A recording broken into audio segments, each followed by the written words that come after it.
This is Professor Tatum here to get you through yet another lecture. Here we're looking at a decade of disunion. So we looked before at the Texas Revolution and then Texas joining the US, how that fed into the Mexican-American War. And I described all that as the beginning of the end of pre-Civil War America, right? All kinds of tensions that had been building up to that point kind of intensified after that over this sectional debate of how far slavery would expand as the nation expanded out into the West. People in the South, of course, wanted to see slavery expand as much as possible for multiple reasons, but overall, one big reason is that would mean more political representation for them, right? With the Three-Fifths Compromise, the more enslaved people there are in more places, the more representatives the South is having in Congress, more representation they're getting. Also, of course, very economically beneficial. The North, by contrast, is wanting to hinder the expansion of slavery, mainly for political reasons as well. They don't want the South having that extra representation. And there are, of course, individuals we talked about in the North who see both economic issues with slavery and how it could potentially be harmful to free white laborers. And then there's also people like abolitionists who have moral concerns with slavery. And so a lot of people in the North are trying to hinder the expansion of slavery and prevent it from expanding. So that's leading to a lot of debates. And I'm going to suggest that following that compromise we saw of 1850, from here, there's going to be more sectional tension than we've seen up to this point. Or this decade from 1850 to 1860, I describe as a decade of disunion. We're going beyond simple sectionalism, division between North and South. There's a sense of disunion. They're seeing as if they're in two separate bodies with two separate causes. A lot of points to cover here, but they're going to go pretty quick. I just divided them up quite a bit here. We got a context as always. Then disunion in Kansas, disunion in Congress, a case of disunion, disunion personified, and disunion made official. So context, there were still debates over expansion by 1850, even though there had been that compromise of 1850. Remember, that pertained to this Utah and New Mexico territory, kind of settling what we're going to do there. But there's still a big hunk of territory from the Louisiana territory that hasn't really been settled. Nothing's really been done with. So there's still this debate over what to do with this. South's going to want to bring slavery here. The North is going to want to prevent slavery from coming here. And by 1850, people both in the North and in the South are starting to feel as if there's some kind of conspiracy against them, meaning there's people working collectively to undermine what they desire politically. And I'm very kind of skeptical of conspiracy theories that there's not solid evidence. In a lot of cases, people just use those to either justify not being able to understand something or to get people riled up about something. But in this case, this seems to make sense in both regards. We can see there are collaborations of political individuals working to try to kind of undermine the other side. So, for example, there are certainly Southerners and Southern slaveholders who are working on behalf as much as possible to expand slavery and to promote slavery and to make sure that it can expand as far as possible, and doing whatever they can to undermine Northern politicians who seem to oppose that. By contrast, we've already seen things like the start of the Free Soil Party, right, where we have abolitionists who have moral concerns with slavery and free laborers who were promoting anti-slavery for economic reasons, working together to form the Free Soil Party, right? And they're using their political influence to undermine the expansion of slavery as much as possible. That's what that entire political party existed for. So there is some legitimate basis to these fears that are growing throughout the North and South. And as there were efforts to settle this unorganized territory, this last bit of the Louisiana territory, there are some problems. There was this 3630 line that was supposed to divide where slavery went, whether it's north or south of the line. Remember, north would be free, south would be slave. But this line's already been called into question at a couple times by this point. And this was all settled with the Kansas-Nebraska Act. Whether there be slavery or here was settled by the Kansas-Nebraska Act. This Kansas-Nebraska Act did three things. It divided up that unsettled territory into two separate territories, which could become states. That was the Nebraska Territory and the Kansas Territory. This officially repealed that Missouri Compromise, where that line was drawn, dividing where slavery would exist between North and South. And it also proposed that popular sovereignty would be used to determine the status of slavery in these areas, just like we'd seen here with the Utah and New Mexico Territory under the Compromise of 1850. Remember, popular sovereignty refers to people within these territories, or as they're becoming states, voting for themselves to determine whether or not there will be slavery in that state. Sounds good and fine and democratic. What could possibly go wrong there? We will see. We need to understand that as this Kansas-Nebraska Act was brought to the table, people voted one way or another on it, very sectionally.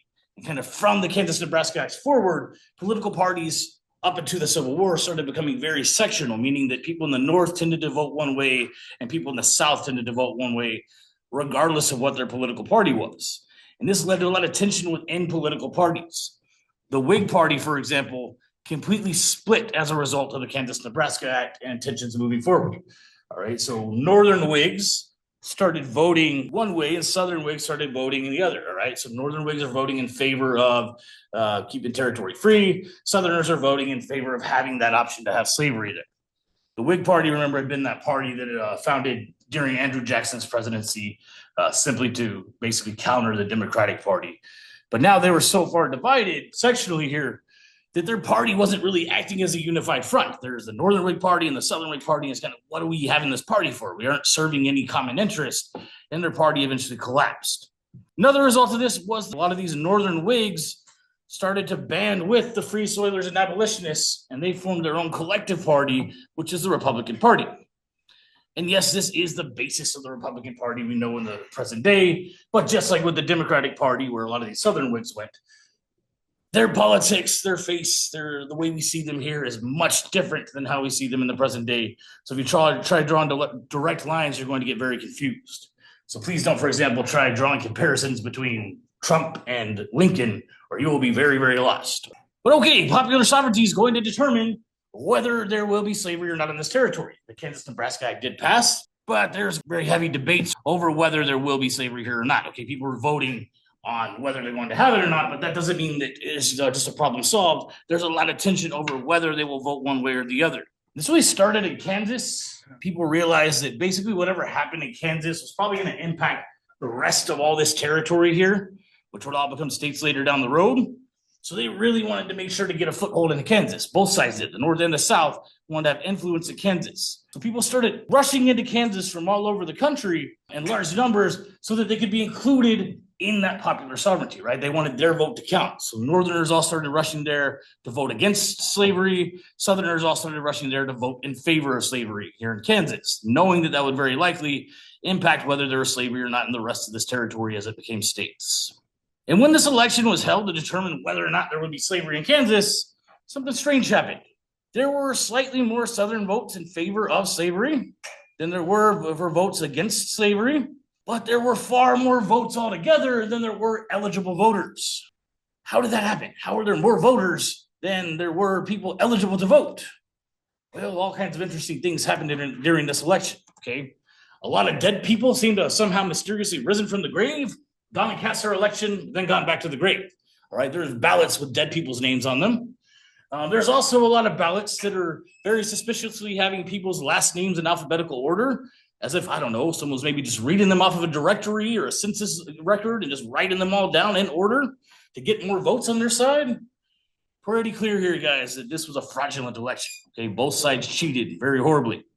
The South seems to have been the kind of leaders in cheating. They had the most fraudulent votes, but they had the highest number of votes either way. Maybe they knew the North was going to cheat, or they were afraid they would, so they justified cheating in that way. Who knows?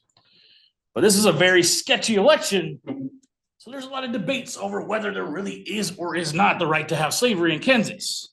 It was not settled by popular sovereignty. Okay, one side voted yes, the other side voted no. Both sides cheated. And so both sides ended up establishing their own government in Kansas. There was a pro-slavery government that operated out of the capital called Lecompton. And then there was another anti-slavery government that functioned out of the town of Topeka, both saying this is the capital and we either do or do not have slavery in this state. So there's two separate governments. And as a result, there's a civil war between these two factions, okay? This is what's known as Bleeding Kansas. There's a literal civil war in the state of Kansas between this pro-slavery and anti-slavery government. And this was no small matter, all right? There's about 50 people killed. And it got so out of hand that the U.S. Army had to come in and break all this up. But even after the U.S. Army broke up the fighting of Bleeding Kansas, these two separate governments continue to exist, both saying we are the true government, the other one is fraudulent. I don't know how much clearer of a demonstration of disunion we can get here, all right? There's two separate governments, neither recognized by Congress, both willing to fight each other to the death to prove that they are the true legitimate government in this state. But this disunion went even beyond the state level.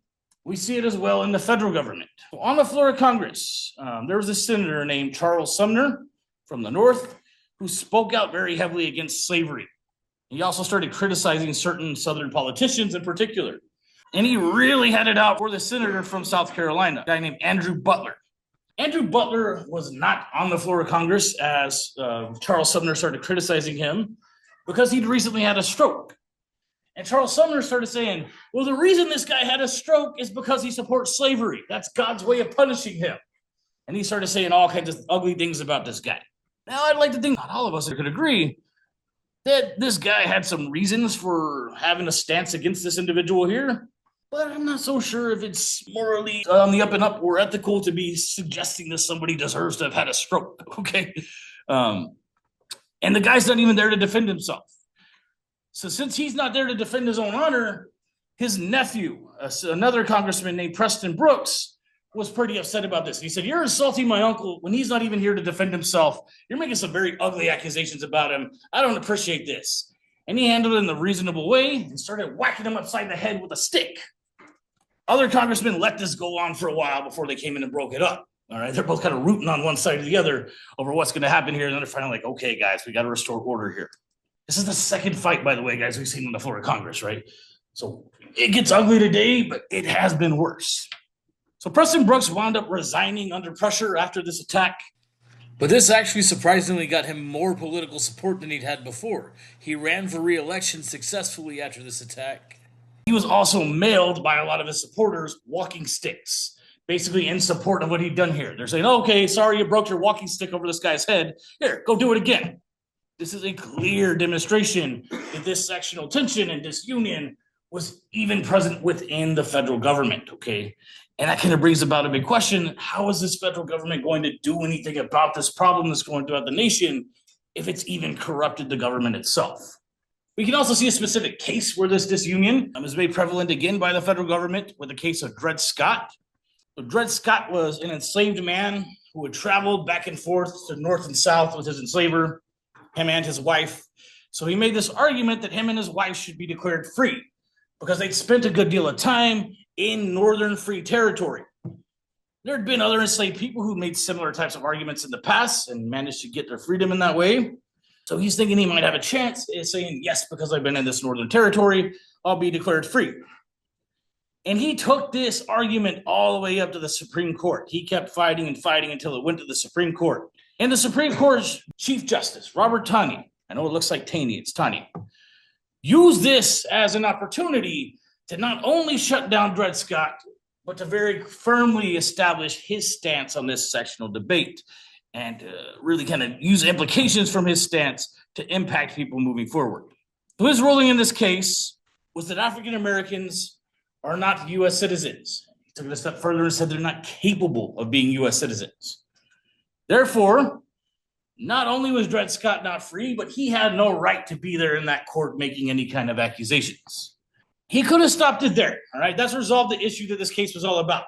Dred Scott's told you're not free, you don't even have a right to be suing in court. But Roger Taney really wanted to use this as an opportunity to take things a step further and really demonstrate where he stood in this sectional debate. So he ruled the Missouri Compromise, which has already been considered null and void, unconstitutional. This was really unnecessary. Remember, it's already been declared null and void under the Kansas-Nebraska Act, but here he just wants to drive it home that this is not acceptable. That's showing his stance against having any kind of compromise against the expansion of slavery. He also argued that Congress had no right, meaning the federal government had no right to prevent where slavery would and would not exist. So therefore, the government had no business trying to inhibit expansion of slavery. Reason being, he said that the federal government should be more concerned with protecting the property rights of enslavers. Remember, enslaved people in the eyes of the law are not considered people, they're considered property. And he's more concerned with preserving the property rights of enslavers than preserving the dignity of enslaved people. Very, very clear demonstration, once again, of just how out of hand this sectional debate has gotten. It's even getting within multiple branches now of the federal government. There's a couple individuals, though, who really seem to personify this disunion that was growing throughout the North and South. One is John Brown. So John Brown was a radical abolitionist, and he was a very religious guy. Seemed to kind of have some screws loose. He had some serious mental illnesses. He thought that he was on a mission from God to go and kill slavery. And I don't mean kill it by making it illegal or morally persuading people not to do it.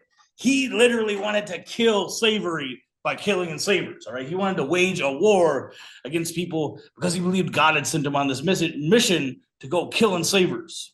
He was very active in Bleeding Kansas. Him and some of his sons and some of their other followers went and hacked some pro-slavery forces up with swords, chopping them into pieces. And then he tried to start a massive slave uprising. Okay, that was his real goal when he went and raided Harper's Ferry in Virginia. In Harper's Ferry, Virginia, there was a big arsenal of weapons that he went and confiscated with some of his supporters. They managed to get the weapons pretty easily, and their plan was to go arm a bunch of enslaved people and have them join them in a massive slave revolt. But then when they got to the enslaved people and said, here, you guys, take these guns, join us, they found that most enslaved people were not willing to get on board with this. Reason being, up to this point in time, there had already been several attempts at big slave revolts like this, and they were never really successful. Okay, sometimes they'd get kicked up off the ground, but eventually anybody even suspected of being involved in these revolts would be either killed on the spot or executed later down the road. So they're saying, dude, you do whatever you want with those guns, but we're not getting involved with this. We're not going to go get ourselves killed.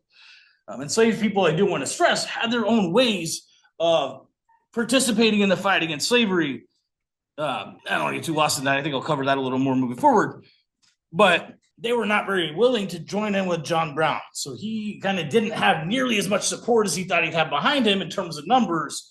So it was pretty easy eventually for him and his followers to be captured, and they were all eventually executed. But there's conflicting perspectives in this time about this guy, John Brown. He's one of the faces of disunion. He kind of personified, symbolized this disunion and where people stood on a certain issue. A lot of people in the South saw John Brown as a confirmation of their worst fears. Here's a guy literally trying to rise up enslaved people and get them to kill enslavers, cause trouble throughout the South. They're saying this guy is nothing more than a terrorist. He's trying to ruin our lives and kill us. But a lot of people in the North said, well, this guy may be a little more radical than most of us. He's willing to do some things that not all of us are necessarily on board with. But overall, this is a guy who's truly dedicated to what he believes in. And he has a truly moral cause here, right? We agree with what he's fighting for. And hell, maybe if it comes down to it, it's really just a matter that he's more brave than us. He's willing to die for what he believes in. So a lot of people in the North saw John Brown, in a sense, as a hero. So he's kind of personifying this debate here between what people in the South start to think, people in the North start to think. He kind of symbolizes this debate to an extent.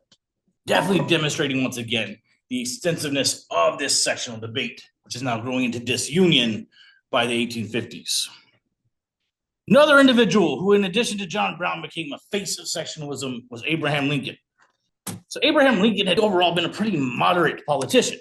He was morally opposed to slavery on a personal level, but when it came to the political actions he took against slavery, he was advocating early on mainly just stopping the expansion of slavery.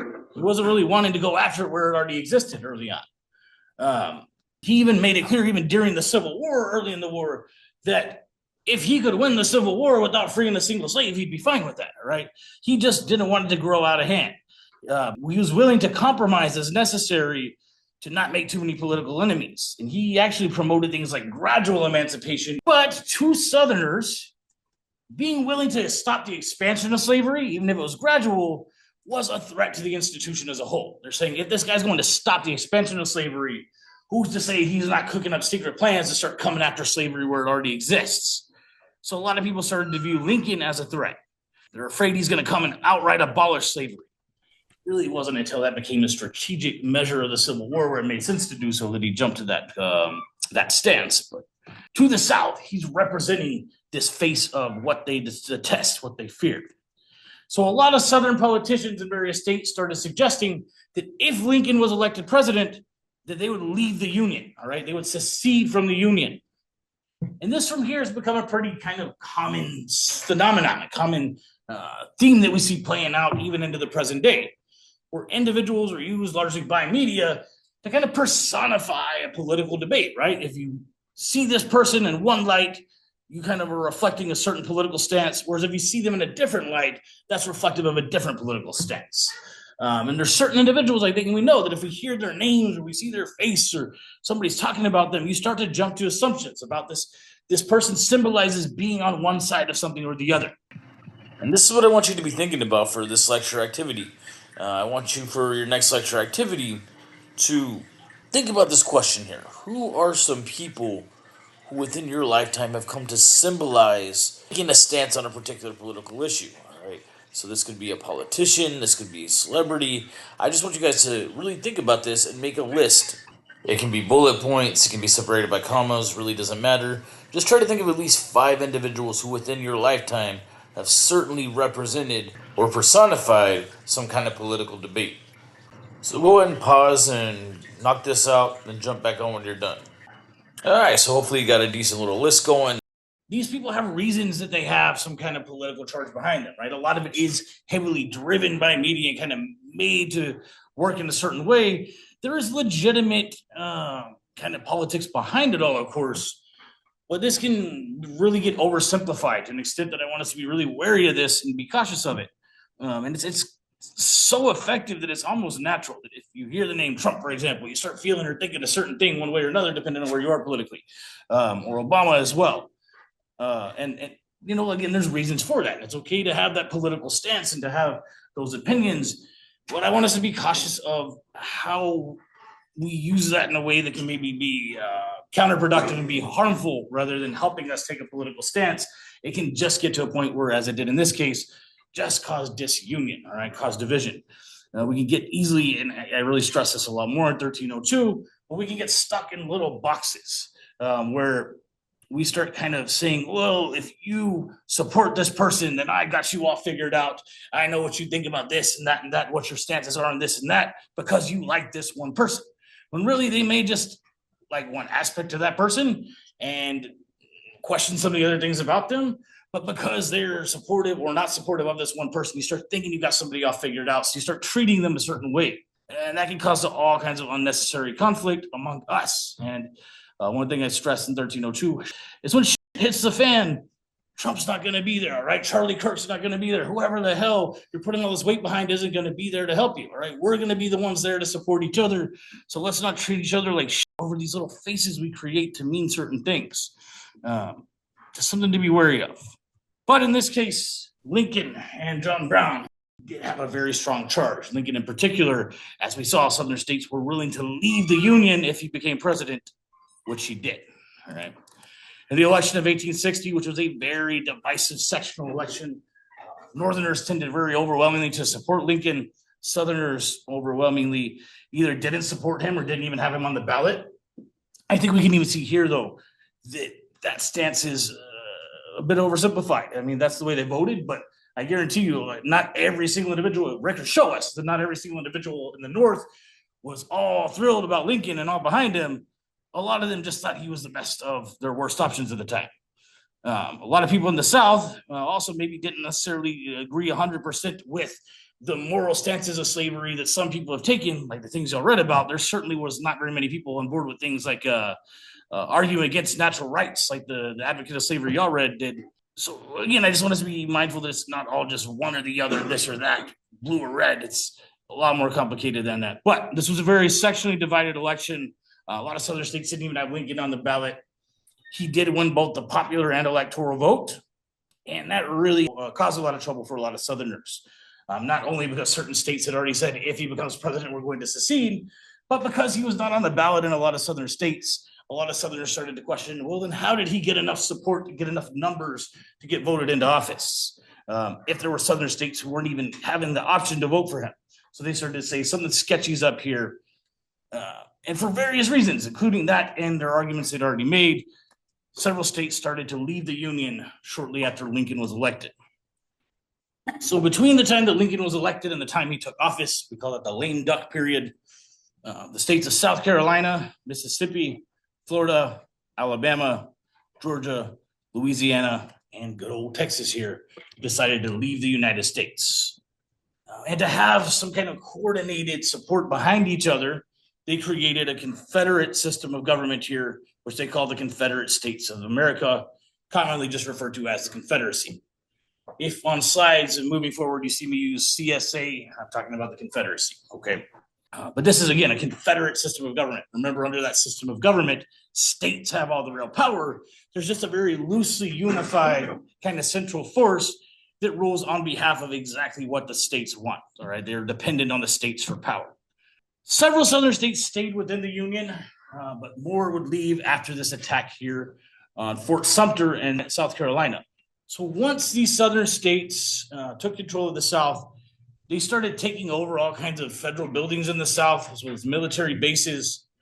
There was one particular military base in South Carolina that they didn't really make much effort to try to take over because it would have been pretty difficult since it was surrounded by water. And President Lincoln sent the military to go basically resupply this fort, to take them food, basic necessities to survive on. But that was more than just the practical purpose of providing food and supplies for the people here at this fort.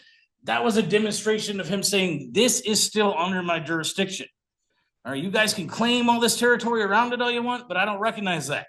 This is still U.S. jurisdiction, and as the President of the United States, I have the right to order the military to come and do what they need to do here. And the Confederates certainly perceived it that way, all right? They saw this as a threat to their sovereignty they're trying to create here. And they fired on this military base before the supplies could even arrive. From here, the first shots of the Civil War have been fired, okay? Confederates have fired at the American military. There's no turning back from here. And a lot of these other southern states, realizing that this is their moment to choose one side or the other, jumped ship and left the Union as well and joined the CSA. Right, this included the states of Virginia, which was actually split over this issue, which is why we now have a West Virginia and Virginia. Arkansas, North Carolina, and Tennessee all joined the Confederacy after that attack on Fort Sumter. So by 1861, when this attack on Fort Sumter occurred, this disunion was official. This was no longer an issue isolated in certain states like Kansas or showing up every now and then in the federal government. The nation is now divided between a set of states that are no longer recognizing themselves as American states and those who are. And they're going to have a very bloody, ugly civil war among one another. And this is what I want us to be cautious of when we go oversimplifying politics. All right. All right. And on that note, I'm going to go ahead and wrap things up here. Please let me know if you have any other questions.